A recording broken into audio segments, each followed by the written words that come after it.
necessitamos, nessa tarde, essa energia que já está nos envolvendo, né, que já sentimos ao entrarmos aqui, e que cada um possa receber de Jesus, através dessa espiritualidade benfeitora e amiga, tudo aquilo que vem buscando, que necessita, que vem desejando para o seu ser, para o seu crescimento evolutivo, para a nossa caminhada no nosso dia a dia. E nós temos muito que agradecer, né? Agradecer em primeiro lugar a Deus, nosso Pai de misericórdia, a Jesus, nosso Mestre, por permitirem que aqui nessa tarde abençoada, essa tarde linda de sol, pudéssemos estar, não é? Então, a gente também não podemos deixar, né, nós não podemos deixar de agradecer o Juvan e o Dorival por terem nos colocado dentro dessa programação, porque sem eles nós não estaríamos aqui nessa tarde, né? Eles que sempre lembram do Recanto de Luz. E agradecemos de coração o Rafael, que aqui está, e o Zé Roberto, que vieram de tão longe, né, de 7 Lagoas, Minas Gerais, para trazer para nós aqui um pouco daquilo que nós necessitamos para a nossa caminhada no nosso dia a dia. Então, nós agradecemos de todo o nosso coração a todos vocês. E queremos também, agora nesse momento, fechar nossos olhos, porque como hoje não teremos passe e fluidoterapia, nós vamos nos propor receber durante todo esse tratamento, essa palestra, esse encontro, receber das mãos de Jesus, através dos nossos benfeitores amigos, tudo aquilo que viemos buscar. Então nós te agradecemos, Senhor Jesus, pela oportunidade de aqui estarmos, por nos permitir, neste momento, receber toda essa energia que nos fortalece, que nos cura, que nos impulsiona na nossa caminhada. Obrigada, Jesus. Esteja conosco durante toda essa tarde. Fique conosco, Jesus. Que assim seja. Boa tarde a todos. Jesus possa continuar nos iluminando, nos amparando, e que a gente consiga sair dessa casa de luz com o nosso coração fortalecido em Cristo. E a gente inicia a nossa reflexão falando sobre o tema que as nossas irmãs propuseram para que fosse refletido por todos nós: a saúde e o Evangelho. Todos os temas da vida humana, se relacionados ao Evangelho, certamente nos farão compreendê-los de uma maneira muito mais ampla, muito mais aprofundada. O sentido da nossa doutrina espírita é trazer os ensinamentos de Jesus com uma linguagem atual para as nossas vidas. Não há outro objetivo do Espiritismo senão trazer a grande revelação da vida, que é o Evangelho vivido pelo Cristo e registrado por alguns dos seguidores nos 4 Evangelhos, nas cartas de Paulo, em Atos dos Apóstolos, e assim fazer com que cada um de nós se aproxime uma vez mais dessas lições, que não são apenas lições que vão nos direcionar para a vida terrena. O Evangelho é um livro espiritual. E através dessa obra espiritual, vamos compreender um pouquinho sobre a saúde. E quando a gente fala em saúde, a própria definição da Organização Mundial da Saúde nos dias atuais já teve um grande avanço, que faz com que o nosso entendimento do Evangelho esteja também mais facilitado. Saúde, segundo a Organização Mundial da Saúde, não é apenas a ausência de enfermidade física. Porque, na maioria das vezes, quando se fala em saúde, a primeira coisa que relacionamos é o nosso corpo físico. Se eu não estou com nenhuma doença fisiológica, logo eu estou saudável. Mas a gente vai poder perceber com a definição da OMS e com as histórias que contaremos no Evangelho, que muitas vezes a pessoa aparentemente sadia fisiologicamente está enferma, está muito enferma. E pessoas que estão com doenças graves e até em fase terminal de vida corpórea encontram-se saudáveis. A Organização Mundial da Saúde vem definir, portanto, saúde com 4 aspectos. Não apenas a ausência de enfermidade física, que faz parte dos 4. Então, quando você não tem uma enfermidade fisiológica do corpo físico, você já tem 25% de saúde, segundo esse entendimento. E aí a OMS vem falar, saúde não é apenas a ausência de enfermidade física, mas o equilíbrio mental, social e espiritual do indivíduo. Então, bem fisicamente, 25% de saúde. Mentalmente.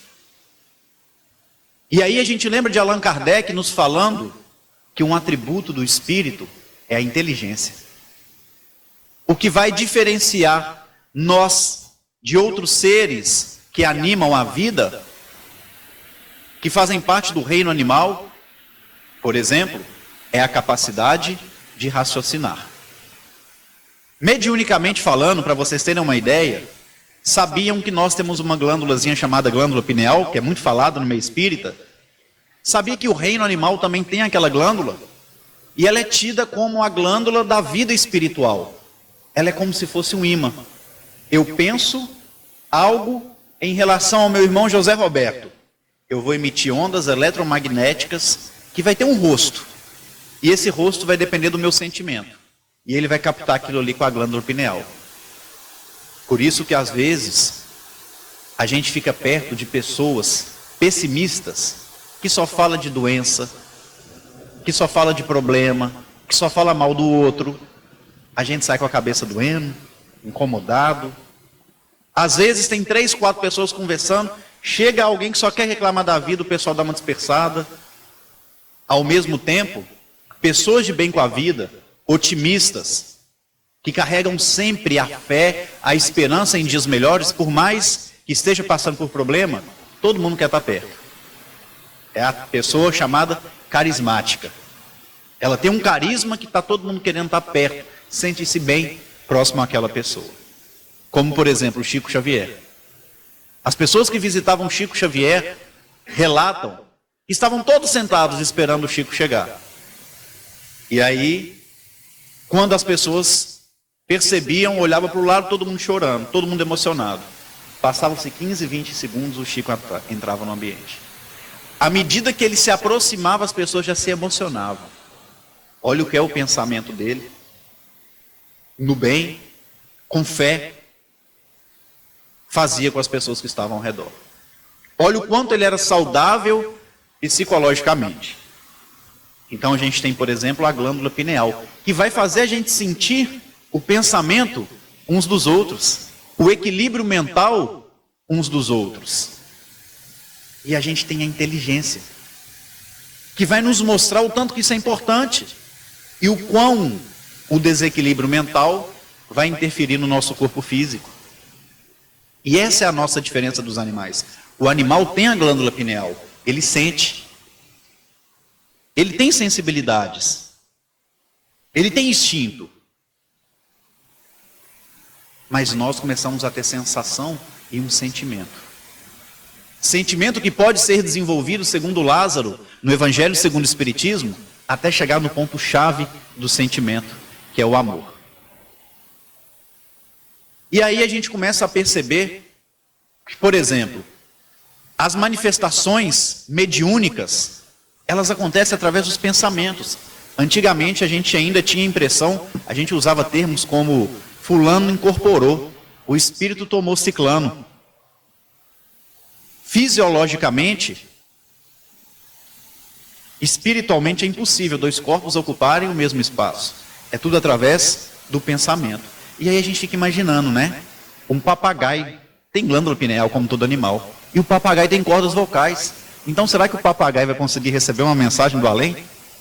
Uma mensagem mediúnica? Pela psicofonia? Ele não consegue. Porque ele não tem a parte frontal da nossa estrutura cerebral, que é responsável pelo pensamento, pela inteligência. Só o ser humano consegue ter isso. E vejam a importância de sabermos usar a nossa capacidade de raciocínio. Para buscarmos esse equilíbrio mental, e a gente vai começar a perceber com as reflexões da tarde, que o equilíbrio da mente e saber usar a inteligência faz com que todo o nosso corpo responda de forma positiva ou negativa.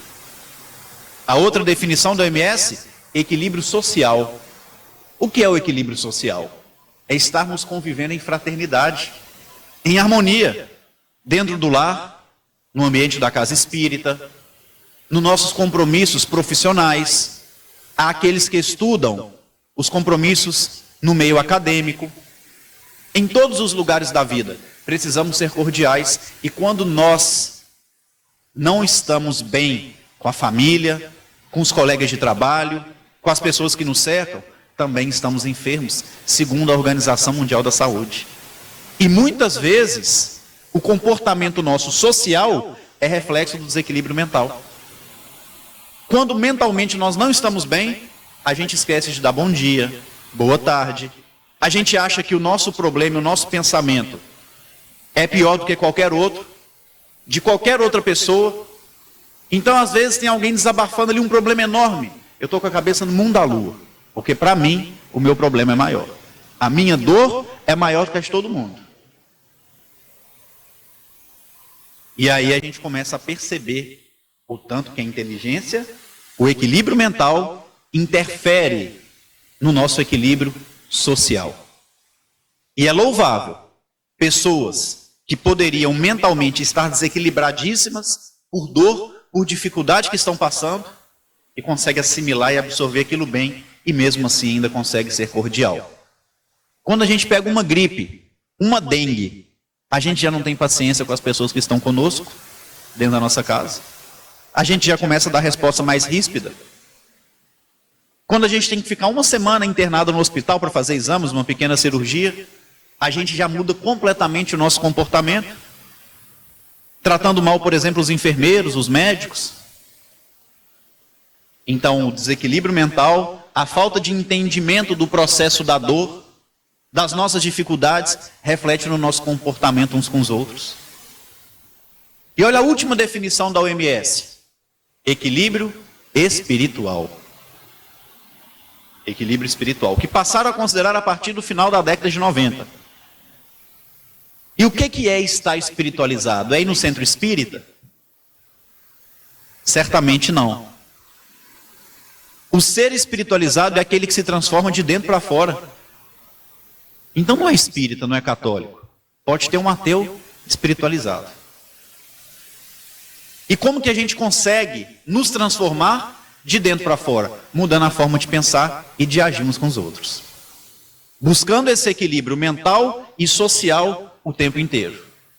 Percebendo que um depende do outro e eles estão entrelaçados. Mas quem comanda tudo é a nossa consciência individual.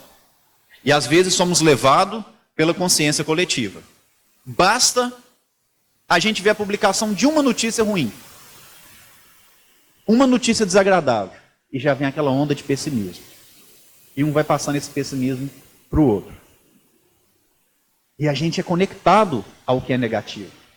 É muito mais fácil a gente sintonizar com o negativo do que com o positivo.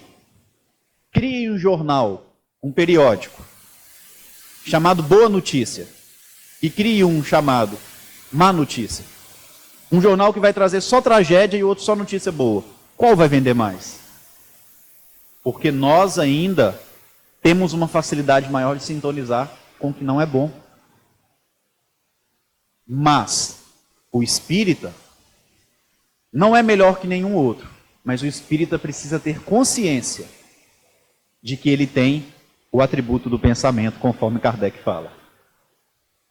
Que a gente tenha inteligência, que o espírito é criado simples e ignorante, e que a inteligência vai nos impulsionar a amar, a respeitar, a buscar diariamente esse equilíbrio mental e social, para transformarmos-nos de dentro para fora, e assim sermos pessoas espiritualizadas.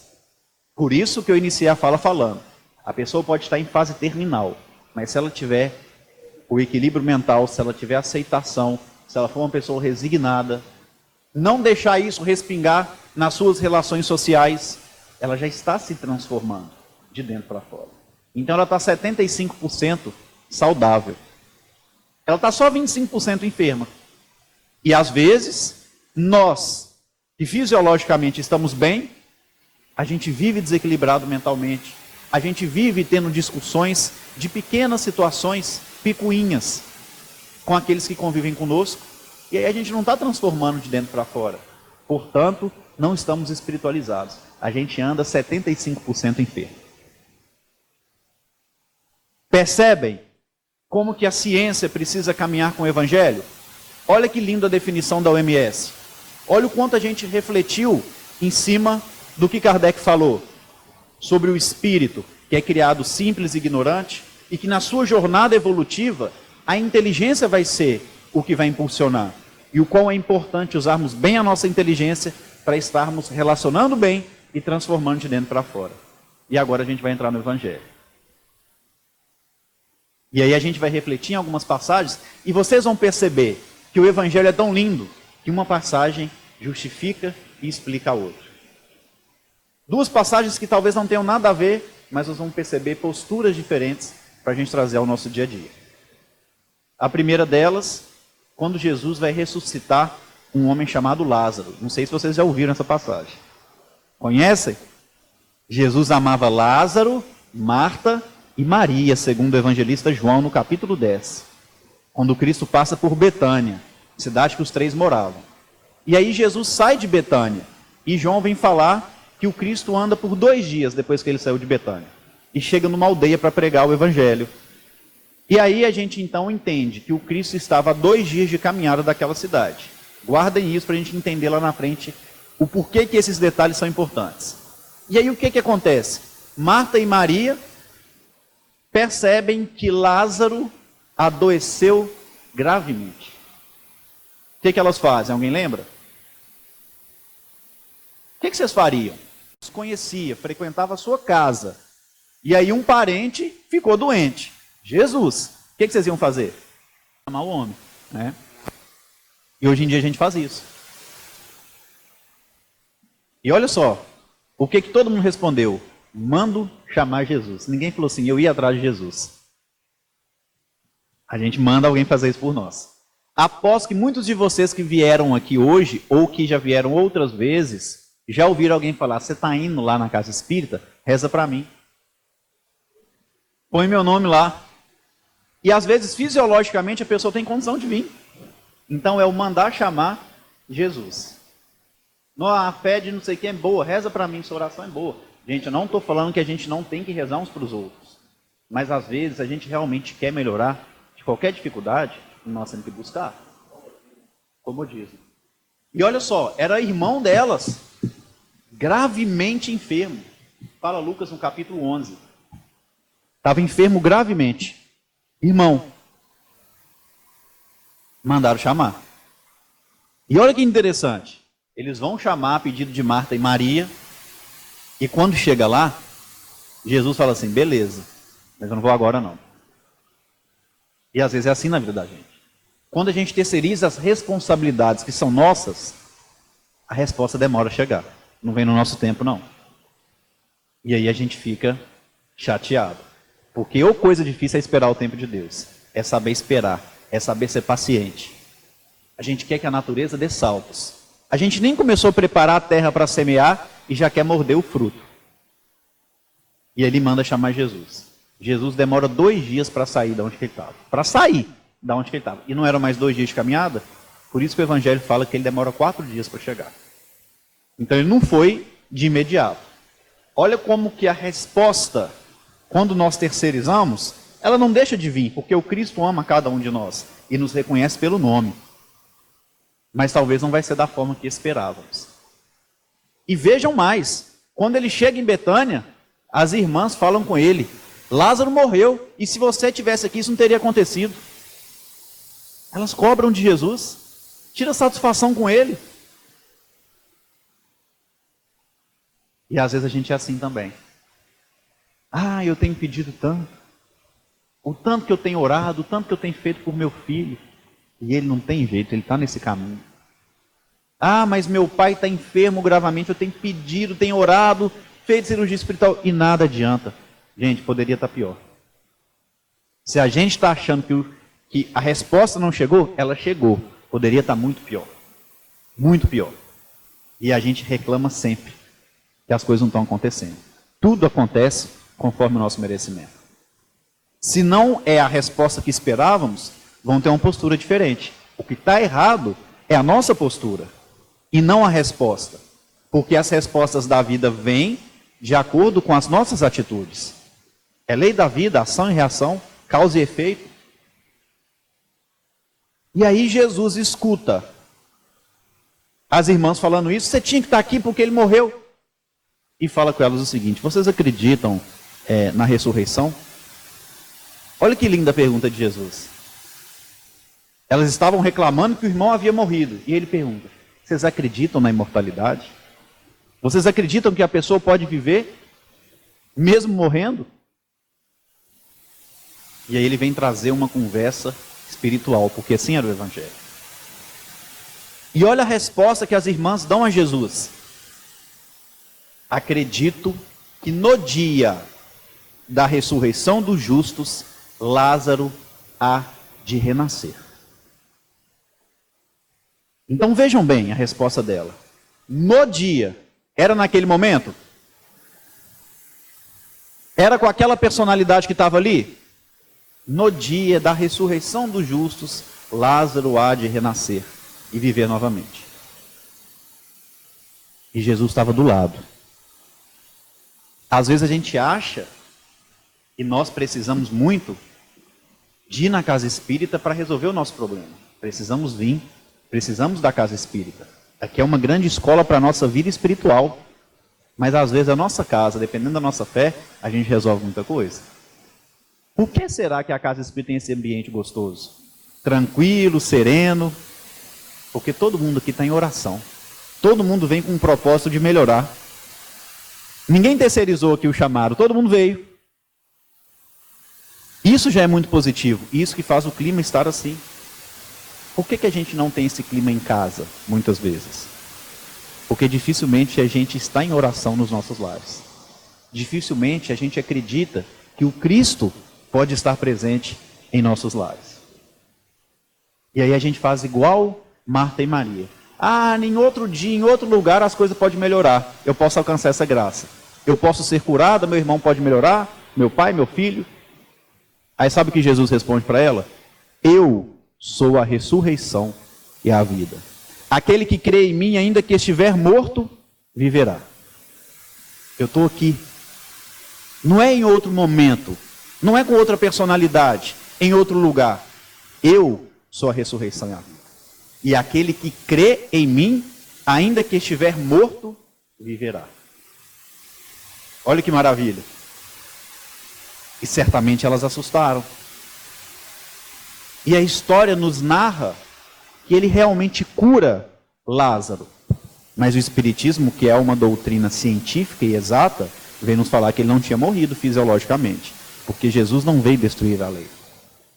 Até pouco tempo, muitas pessoas eram enterradas vivas. E às vezes o parente sonhava, tirava lá o corpo e percebia que a pessoa estava de bruço, não tinha cabelo, estava sem unha, desesperado. Porque até 30, 40 anos, a ciência ainda não tinha os instrumentos que tem hoje para constatar o óbito. Os sinais vitais ficavam baixos. E Kardec trata disso num pedacinho do Livro dos Espíritos. E aí a gente começa a perceber que o Cristo não estava ali só querendo mostrar que ele conseguia trazer uma pessoa fisicamente morta para a vida, mas morta espiritualmente, para viver os valores do Evangelho. Esse é o sentido.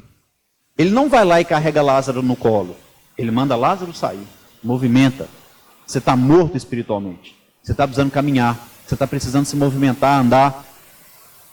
E é interessante que Humberto de Campos complementa no livro, se não me engano, Contos e Apólogos, Lázaro Redivivo, no primeiro capítulo, que Lázaro, ele saindo, daquele momento, depois que despediu-se de Jesus, ele mudou completamente a vida dele. E logo após a crucificação do Cristo, ele foi até o templo de Jerusalém para orar, porque ali ele sentia um lugar de oração. E aí eles começaram a julgar Lázaro, falando que era um homem que carregava coisas malignas, né? Porque ele estava morto e agora vivo. E começaram a querer agredir ele e até assassiná-lo mesmo no templo. E ele então começou a falar e todo mundo entrou em silêncio. E Lázaro falou o seguinte: aquele mesmo homem que me trouxe de volta à vida tem capacidade de fazer cada um de vocês morrerem. Aí todo mundo entrou em silêncio e Lázaro fez a oração dele e saiu. Mas Lázaro também ali trazia uma mensagem espiritual. Ele entendia que todos ali já estavam mortos e que Jesus trouxe ele de volta à vida. Fez com que ele se movimentasse. Todas as curas de Jesus, ele normalmente não apenas curava, ele curava e falava alguma coisa ao final. Levanta-te, anda. Levanta-te é campeã nas curas de Jesus. Movimenta-se.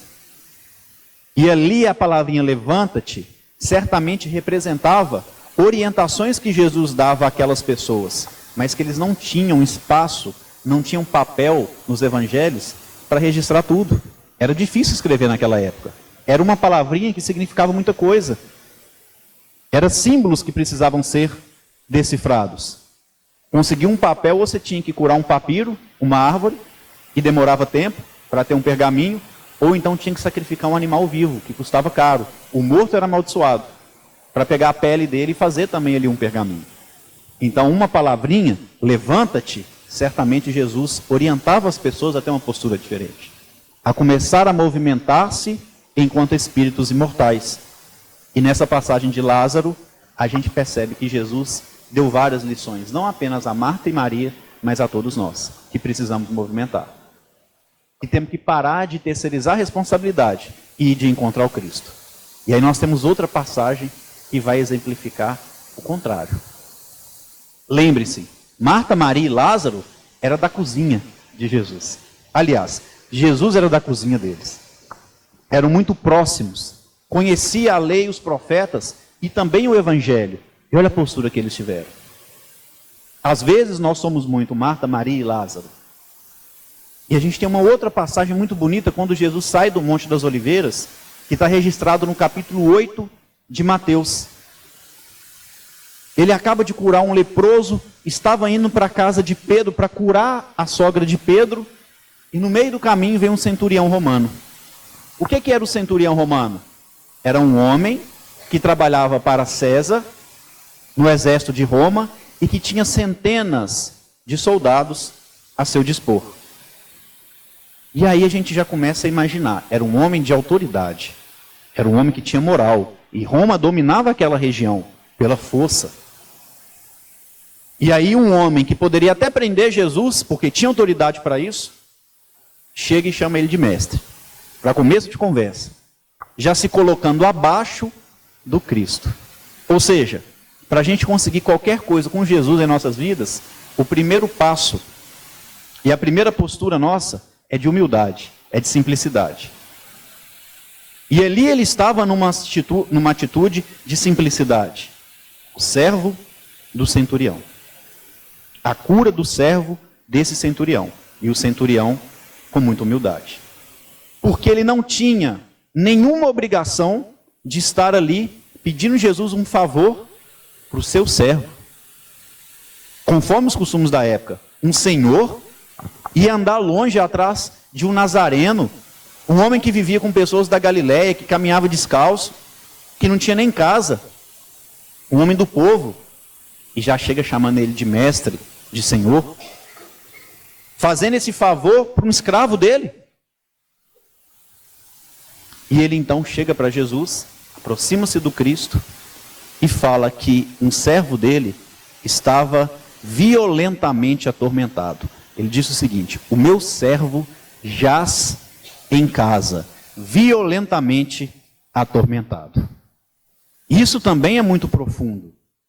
O meu servo jaz. Quando a gente fala que a pessoa jaz, ela está mais para lá do que para cá. Violentamente atormentado. E quando ele fala jaz em casa, ele está falando da casa daquele centurião, que era o pelotão dele, os acampamentos que normalmente eles tinham naquela época. O cara estava violentamente atormentado, desequilíbrio mental e social. Automaticamente não estava bem espiritualmente. Às vezes, o servo do centurião fisicamente estava bom, mas a demanda dele com Jesus era outra, era perturbação mental e social. E certamente aquilo estava atrapalhando o grupo deles. O homem estava totalmente desequilibrado, totalmente em desequilíbrio. Só que a postura do centurião foi diferente. Senhor, o meu servo jaz em casa, violentamente atormentado. E ele pede a Jesus para que o curasse. Sabe o que Jesus faz? Estava indo com compromisso para a casa da sogra de Pedro. Eu vou lá agora imediatamente. Olha a postura do Cristo com alguém desconhecido dele em relação ao que ele fez com Marta, Maria e Lázaro. Eu vou lá agora, vamos lá que eu vou curar. Lembram de Marta e Maria falando, olha, eu creio no dia da ressurreição, em outro lugar, em outro momento. Sabe o que o servo fala com Jesus? Não precisa, sei lá não. Uma palavra basta. Um pensamento seu é suficiente. Porque eu sou um homem de autoridade. E quando eu mando um servo meu ir para lá, vir para cá e voltar, ele obedece. E você é o Senhor da vida. Uma palavra e um pensamento basta. Ou seja, aquele homem que não era religioso, não tinha intimidade com Jesus, não deveria estar ali porque era Senhor, na condição de humildade, se colocou à disposição do servo, chamando Jesus de Senhor, de Mestre, reconhecendo a grandeza do Cristo, complementando o seguinte, não há necessidade de estar lá. Eu acredito que o seu poder é aqui e é agora. Você é o Senhor da vida. Percebem a diferença da fé? E aí Jesus fala com ele, então pode ir que ele realmente curou. No entanto, se a gente entender os processos da vida, de enfermidade, com essa definição da OMS, com o que o Evangelho fala, concordam comigo que ao chegar no acampamento, pode ser que aquele homem, e isso da forma racional que a gente precisa fazer a leitura do Evangelho, temos que sair da parte literal e ir para a parte racional, pode ser que o servo do centurião, com a chegada do centurião, ele percebeu que o servo estava doente, fisicamente. Porque quando a pessoa está muito atormentada na mente, no social, ela acaba adquirindo uma enfermidade para fazê-la repensar. Para fazer chegar no ponto de equilíbrio. Para melhorar o comportamento. Então, muitas vezes, aquela cura foi uma enfermidade física, para adquirir o equilíbrio mental. Por isso que a dor, fisiologicamente falando em nossas vidas, é uma bênção. Porque a gente pode se transformar através do sofrimento físico. Das provações fisiológicas. E quando eles saem daquele ambiente, acontece um fato ainda mais interessante. Quando o centurião sai, Jesus vira para os seus apóstolos, que estavam seguindo-o naquele momento, e fala com eles, nem mesmo em Israel encontrei tamanha fé como desse homem. Ou seja, mencionando os religiosos, porque quando ele fala em Israel, ele fala dos que conheciam Moisés e os profetas. Nem mesmo em Israel encontrei tamanha fé como encontrei nesse homem. Mostrando para a gente como precisa ser nossa postura. Primeiro de humildade, reconhecer o Cristo, ir em direção a Jesus, fazer nossa parte, faça a sua parte que o céu te ajudará. E que muitas vezes a saúde que tanto almejamos vem através de uma enfermidade. E quando a gente fica doente fisiologicamente, já vem a revolta e a gente não entende o porquê. É para chegar num equilíbrio mental. É para melhorar as nossas relações familiares. Muitas famílias quebram ali processos de ódio de várias reencarnações, quando, por exemplo, um pai da família, um filho, adoece gravemente. Une a família, mas tem outras também que desesperam. E que acaba se isolando. Vamos ter olhos de ver, como Jesus fala, ouvidos de ouvir, vamos ter mais percepção. Se a gente está passando por uma enfermidade ou algum familiar, o propósito é que, primeiramente, a gente busque o equilíbrio da mente, o equilíbrio psicológico, e que a gente melhore as relações nossas, uns com os outros. Porque só fazendo isso a gente vai estar espiritualizado, nos transformando de dentro para fora. A gente reclama muito e agradece pouco. A gente exige muito e caminha em direção dos aflitos, do Cristo, pouquíssimo. Tem um amigo, saindo um pouquinho do evangelho agora e contando uma história. Tem um amigo que morava também no interior, como a gente mora, em Minas Gerais, e que a cidade dele distanciava em torno de 1 hora a capital mineira. E ele trabalhava diariamente em Belo Horizonte e voltava no seu carro, trabalhava o dia inteiro, voltava, e numa quinta-feira à noite ele recebe a visita de uma vizinha chamada Maria das Dores, que pede este amigo uma carona na sexta-feira para a cidade de Belo Horizonte, porque ela precisava visitar um irmão que estava enfermo. O irmão estava enfermo gravemente. E assim se fez. No dia seguinte, às 7 da manhã, esse amigo meu, tirando o carro da garagem, percebeu que a dona Maria já estava lá. E aconteceu o primeiro fato interessante. E creio que isso já deve ter acontecido com você. Espero que vocês tenham vivido um fato semelhante, não sendo a Maria, mas sendo o Sérgio, né, esse amigo meu. E quando ele tira o carro, a Maria se aproxima, ele fala com ela: bom dia, minha senhora, tudo bem? Como todo mundo faria. E ela fica em silêncio. E é ruim quando a gente cumprimenta, a pessoa não responde, né? E ela estava indo pegar uma carona com ele. E aí ela entra no carro e ele pensou que ela não havia ouvido. Bom dia, dona Maria, tudo bem? E ela continua em silêncio. Quando é assim, é até ruim a gente perguntar o que é, né? Que a gente fica até com medo de ouvir a resposta. O que foi, dona Maria? Eu estou vendo que a senhora não está bem. Aconteceu alguma coisa? E ela respondeu só assim. E ficou calada. Dona Maria, a senhora não dormiu bem à noite? O que foi? Muito educada. Ele é uma seda para tratar as pessoas. E ela falou assim: antes fosse insônia. A senhora tem insônia? Tenho sim. Mas o que aconteceu? Eu não dormi nada, mas essas dores não me deixam, porque eu tenho um problema sério de circulação. A senhora tem problema de circulação? Realmente é preocupante. Circulação, meu filho? Eu tenho insônia, eu tenho circulação, eu tenho bico de papagaio, pressão alta, diabetes, reumatismo. E começou a falar aquele tanto de doença, né? Que eu estou com o rim inchado. E falava. E ela começou a falar das doenças dela. E falava. Quando não era da doença, era do vizinho. Quando não era do vizinho, era do irmão que ela estava indo visitar. Eu estou indo, mas aquele aí não vai viver mais que 6 meses, não. O médico já desenganou e está ruim demais. E falava. Da cidade até Belo Horizonte é 1 hora de viagem. Ele falou que parecia que estava indo para o Nordeste, tanto que demorou. O tempo não passava, né? E reclamava. Chegaram em Belo Horizonte, ela se despediu, né? E aí aconteceu um outro fato interessante. Ela virou para ele e falou assim: meu filho, posso voltar com você também? Ele falou assim: pode. Trabalhou bastante, uma sexta-feira, normalmente, a pessoa já está mais cansada, vê a semana toda de luta, pegando estrada. E ele, então, entrou no carro, graças a Deus, final de semana eu vou descansar. E ele viu que ela tinha esquecido o guarda-chuvas lá. Falou: não, eu tenho que pegar a dona Maria das Dores. E aí, passou, buscou, e ele, educadamente: boa tarde, dona Maria, tudo bem? Ela entrou sem responder de novo. Ele falou: agora eu vou ficar calado, não vou falar nada não. Depois ela começa a reclamar e não para. E aí ligou um som do carro também, para o som dar uma amenizada naquele climão. E então, como ele não perguntou nada, ela falou assim: quase que eu fiquei aqui com meu irmão. Você ia ficar para cuidar? Não, porque aquilo ali não vai passar de uns 3 dias. Vai morrer mesmo, não tem jeito não. 6 meses que o médico falou, não chega mesmo. Está péssimo. E aí começou a falar as feridas que o irmão tinha nas costas. E falava das feridas, e falava do mau cheiro. E reclamava da doença dela, e falava. Ele já estava vendo o momento de bater o carro, porque ele foi ficando nervoso. E é o que a gente falou no início da palestra. Estar perto de pessoas negativas é muito ruim, a gente sente-se muito mal. E infelizmente todo mundo conhece alguém que é assim. Infelizmente. Mas não é porque a gente vai ficar julgando a pessoa. Exatamente. A gente não pode ficar julgando, porque muitas vezes a gente está fazendo esse papel também, sem perceber. Nós temos que buscar, dia a dia, valorizar mais a vida.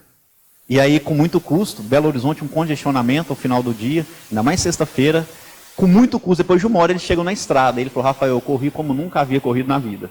Correu. E ela reclamava, ele falou: vou bater o carro. E ela reclamava, ele aumentava o som do carro, e ele desesperado. Aí ele viu o pôr do sol, aquela coisa maravilhosa ao final da tarde. E ele falou assim: olha, vou mostrar para ela a beleza da natureza, porque vendo o que é bonito, a gente esquece da coisa negativa, correto? E ele foi então falou com ela: dona Maria, olha o tanto que o pôr do sol está lindo. E ela suspirou fundo. E ele também suspirou, falou assim: consegui, né? E ela respondeu para ele, mas foi num dia que o sol estava assim que o meu pai morreu. E aí começou a falar de coisa ruim de novo. Ele desistiu. Chegaram em Sete Lagoas com muito custo, né? Passaram-se alguns meses, a irmã da Dona Maria procurou o Sérgio. E aí ele falou o seguinte, olha, como estão as coisas? Ele falou, não, eu vim aqui te falar que a Dona Maria faleceu. Ah, ela era muito doente, né, e tal. Aí a irmã foi contar, ela não tinha nada. Até 3, 4 meses antes, ela nunca tinha nada.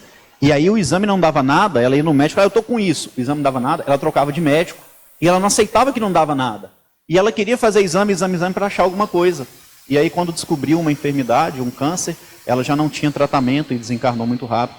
E ainda o amigo brincou com a irmã e falou assim, então agora é só a senhora, né? Sobrou só você de irmã, porque o outro já está... Não, aquele ali curou, tá bom demais, né? Cara otimista, pensa sempre positivo. E a vida é assim. A nossa mente controla todo o corpo. A nossa mente controla as nossas relações sociais. A nossa mente é responsável pela nossa espiritualidade, pela nossa transformação de dentro para fora. Não precisamos ser espíritas para aproximarmos-nos das leis de Deus, para buscar termos saúde. Mas o Espiritismo esclarece isso junto com a ciência, com a filosofia, com a religião. E acima de tudo, o Espiritismo tem por objetivo trazer o Cristo para as nossas vidas, para a gente entender o real valor da vida, para a gente entender o quão é importante ajustarmos com a pessoa que é negativa, com a pessoa que a gente convive e que a gente não está bem. Isso vai fazer bem para nós mesmos, para a nossa mente, para o nosso social, para a nossa espiritualidade.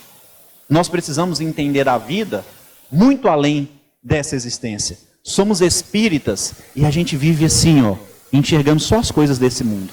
A gente tem que enxergar um pouco mais aberto. Paulo vem falar de forma magnífica. Para mim, uma das passagens mais bonitas do Novo Testamento, registrada na primeira carta aos Coríntios, no capítulo 15, que diz o seguinte: aquele que crê em Cristo, apenas nessa vida, é o mais miserável de todos os homens. Olha que lindo isso. E às vezes a gente é espírita, mas as nossas atitudes, a nossa postura é de quem crê em Cristo só nessa vida. A gente está vivo fisiologicamente, mas espiritualmente a gente se encontra morto. E Jesus vem falar, ainda que estiver morto fisiologicamente, aquele que crê em mim viverá sempre. Nós estamos vivos e precisamos também estar vivos espiritualmente. Assim a gente vai conseguir ter saúde. Assim conseguiremos mudar não só o nosso quadro existencial, mas dos nossos familiares. Paciência com a enfermidade. Paciência com os problemas fisiológicos. Vamos tentar fazer uma leitura da situação e perceber os benefícios que a doença física pode trazer para a gente e para os nossos familiares. Não vamos ficar queixando de uma dorzinha de cabeça. Nas pequenas coisas, vamos evitar o remédio, mas vamos tomar o remédio quando for necessário. Vamos tentar perceber que a cura depende de cada um de nós. Que a cura real depende de cada um de nós. Porque a gente pode ter uma doença grave e desencarnar através daquela enfermidade. Mas se a gente souber aproveitar, nós vamos desencarnar saudáveis. Chico Xavier veio para viver 70 anos. Viveu 92. Alguma coisa diferente aquele homem fez. Nós muitas vezes reencarnamos para viver 80 e a gente vai com 50. Porque a gente ainda não entendeu a importância de buscarmos o equilíbrio mental, o equilíbrio das relações sociais, para nos transformar de dentro para fora e ser um bom canal da espiritualidade. Vamos esquecer um pouquinho nossa dor, nossos problemas, nossas enfermidades. Jesus conta uma história maravilhosa de um homem que desencarna e chega na vida maior. E ali o rei aproxima-se dele, o rei da vida, representando Deus. Segundo André Luiz, a morte é o encontro do homem com a própria consciência. Então esse rei seria a consciência dele, dentro da nossa visão espírita cristã. E ali, aquele homem sofrendo muito, porque viu na região espiritual em que ele fora recebido pelas atitudes da vida terrena. E então ele reclama para aquele rei, para a consciência: por que eu estou aqui? E a consciência fala: porque eu tive fome e sede, e você nunca me ofereceu um pão nem uma água. Eu tive enfermo, e você não foi me visitar. Eu tive preso e você também não foi me ver. Mas quando é que isso aconteceu? Questiona aquele homem revoltado.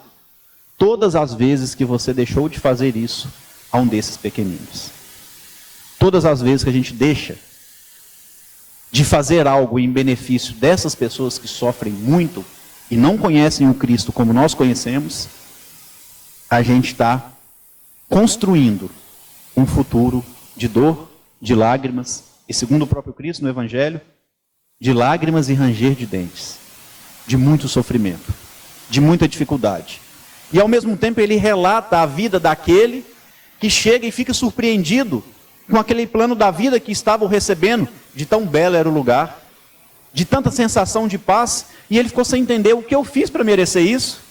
E o rei da vida, a consciência, responde a ele: olha, eu estive com fome e com sede, e você nunca deixou de me dar um pão e de me oferecer uma água fresca. Eu estive enfermo, você foi me visitar. Eu tive frio, você foi me cobrir. Eu não tive teto, você me deu abrigo. Eu estive preso e você foi me ver. Mas eu não estou lembrado de ter feito isso com você. Você fez isso comigo todas as vezes que fez a um desses pequeninos. Vamos esquecer, de certa forma, ou vamos deixar de potencializar as nossas dores, as nossas enfermidades, e perceber que há aqueles que têm dificuldades muito maior que nós. E nós só conseguiremos perceber isso através do trabalho da caridade.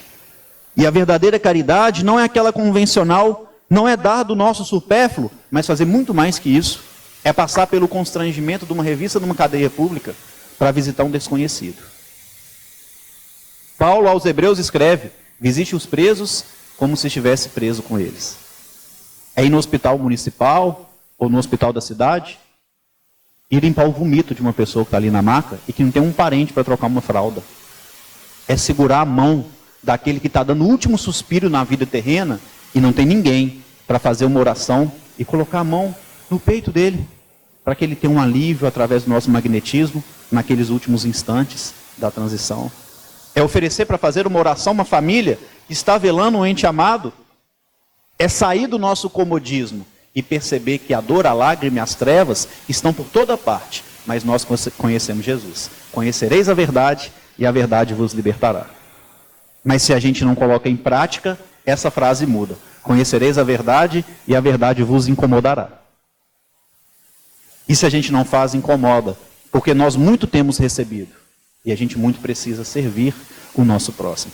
Que Jesus nos abençoe, que a gente possa buscar sempre na saúde mental, social, nos espiritualizar. E se vem a aprovação da enfermidade física, tenhamos paciência, porque isso tem o melhor propósito de Deus para as nossas vidas. Muito obrigado pela atenção e que Jesus possa abençoar cada um de vocês.